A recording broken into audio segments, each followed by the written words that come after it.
Hello guys, ഇന്നത്തെ വീഡിയോയ്ക്ക് വളരെയധികം പ്രത്യേകത ഉണ്ട്. എന്തെന്നല്ലേ, ഞാൻ എൻ്റെ വൈഫിനെ കാണാൻ പോവാണ്. ഏറെ നാളത്തെ കാത്തിനു ശേഷം വൈഫിൻ്റെ അടുത്തേക്ക് പോവാണ്, ബെഹറിലേക്ക്. അപ്പം നമ്മൾ അതിരാവിലെ 4:40 ഫ്ലൈറ്റ്. അപ്പം നമ്മൾ വീട്ടിൽ നിന്ന് 10:00 യാത്ര തിരിച്ചു. ഇപ്പം നമ്മൾ നെടുമ്പാശ്ശേരി എയർപോർട്ടിൻ്റെ എൻട്രിയിൽ എത്തിയൊക്കെയാണ്, ടെർമിനൽ 3. ഞാൻ ഈ പോസ്റ്റ് ഇടുന്നത് ഞാൻ ബെഹറിൽ എത്തിയ ശേഷമാണ് പോസ്റ്റ് ഇടുന്നത്. കാരണം എഡിറ്റിങ്ങും എല്ലാം വന്നപ്പം വൈകിപ്പോയി, അതുകൊണ്ടാണ് ലേറ്റായിട്ട് ഇടുന്നത്. എനിക്കിവിടുത്തെ കാര്യങ്ങളൊന്നും അറിയില്ല. ഫസ്റ്റ് ടൈമാണ് ഫ്ലൈറ്റിൽ ട്രാവൽ ചെയ്യാൻ പോകുന്നത്. അതിൻ്റെ ആയിട്ടുള്ള എക്സൈറ്റ്മെൻറ്റും പേടിയൊക്കെ ഉണ്ട്. അപ്പോൾ നമ്മളതിൻ്റെ എൻട്രിയിലെത്തി. സെക്യൂരിറ്റി ചെക്കിങ് എല്ലാം കഴിഞ്ഞു. ഇടയ്ക്കുള്ള കുറേ വീഡിയോസ് നമുക്ക് മിസ്സായിട്ടുണ്ട്, എടുക്കാൻ പറ്റിയിട്ടില്ല. അപ്പോൾ നമ്മൾ സെക്യൂരിറ്റി ചെക്കിങ്ങും എമിഗ്രേഷൻസും എല്ലാം കഴിഞ്ഞ് ബോർഡിംഗ് പാസും കിട്ടി. ഇനി നമ്മൾ ഫ്ലൈറ്റിന് വേണ്ടിയുള്ള വെയിറ്റിംഗ് ആണ്. എൻ്റെ ഫ്ലൈറ്റ് 4:40 ഗൾഫ് എയറാണ് ഞാൻ ബുക്ക് ചെയ്തിരുന്നത്.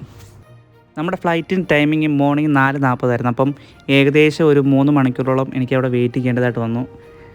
എങ്കിലും ഞാൻ അവിടുത്തെ കാഴ്ചകളെല്ലാം കണ്ടു, സമയം പോയത് അറിഞ്ഞില്ല. പിന്നെ ഫസ്റ്റ് ടൈം ഫ്ലൈറ്റിൽ യാത്ര ചെയ്യുന്നതിൻ്റെ ഒരു പേടിയും എക്സൈറ്റ്മെൻറ്റും ഒക്കെ എനിക്കുണ്ടായിരുന്നു. എങ്കിലും അതിലുപരി സന്തോഷം ഉണ്ടായിരുന്നു. കാരണം ഏറെ നാളിന് ശേഷമാണ് ഞങ്ങൾ തമ്മിൽ കാണാൻ പോകുന്നത്. അപ്പോൾ അതിൻ്റേതായിട്ടുള്ള സന്തോഷം ഉള്ളിലുണ്ടായിരുന്നു. അങ്ങനെ വെയിറ്റിംഗ് എല്ലാം കഴിഞ്ഞു. ഇടയ്ക്ക് പോയി ഒന്ന് കോഫിയൊക്കെ കുടിച്ചു. അപ്പോൾ ഏകദേശം നമ്മുടെ ഫ്ലൈറ്റിൻ്റെ ടൈം ആകാറായി.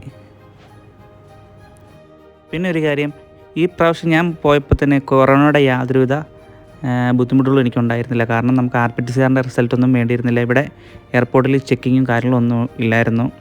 ഇതിന് മുമ്പേ 2 ദിവസം മുമ്പ് വരെ ആ റിസൾട്ട് നമുക്ക് അത്യാവശ്യമായിരുന്നു. എങ്കിൽ ഈ പ്രാവശ്യം എനിക്ക് അത് വേണ്ടി വന്നില്ല.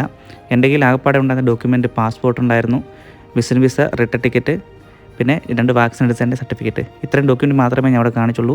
എമിഗ്രേഷൻസ് എല്ലാം ക്ലിയറായി. നമ്മുടെ ഫ്ലൈറ്റ് വന്നു. അപ്പം നമ്മളിനി അതിലേക്ക് കയറാൻ പോവുകയാണ്. ഫ്ലൈറ്റിനുള്ളിലെ വീഡിയോസൊന്നും എനിക്ക് എടുക്കാൻ സാധിച്ചിരുന്നില്ല. ഇപ്പം ഫ്ലൈറ്റിന് പുറത്തോട്ട് ആ വിൻഡോ വഴി നമ്മളെടുത്ത സീനാണ് നമ്മൾ കാണുന്നത്.